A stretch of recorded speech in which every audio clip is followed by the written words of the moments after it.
Maiksi ang buhay or life is short.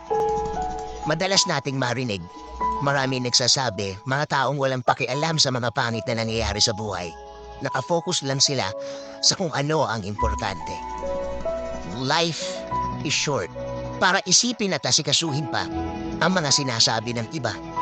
Maraming tao sa mundo at maraming tao na nakapaligid sa iyo at lahat ng ito ay may masasabi at masasabi sa problema mo o sitwasyon mo. Maiksi ang buhay para pagtuunan mo ng pansin ang bawat ikinikilos nila.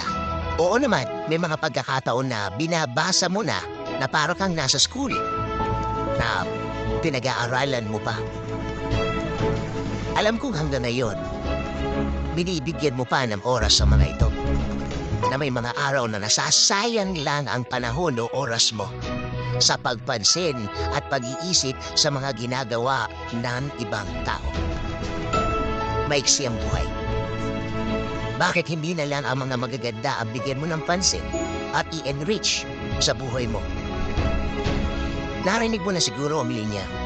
Ipasok mo sa kanan at ilabas sa kabilang tenga.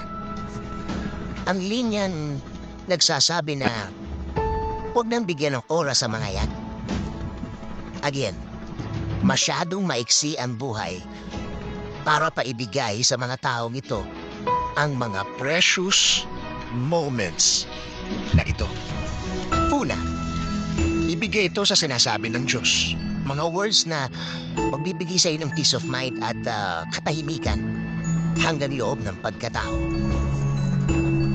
Mga words na sinasabing everything will be okay, na ibigay mo lahat ng laman ng iyong isip para makapag-focus ka sa mga blessings na ibinigay niya. Ibigay ang oras sa pamilya. Ang pamilya will always be pamilya. Sa kanila ka uuwi, sa kanila ka sasama.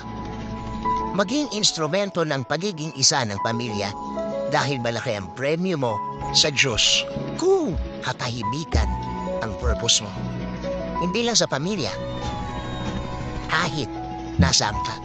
Sabi nga sa Ecclesiastes 3:12-13, at ang bawat tao rin naman ay marapat kumain at kuminom at magalak sa kabutihan sa lahat niyang gawa. Siyang kaloob ng Diyos.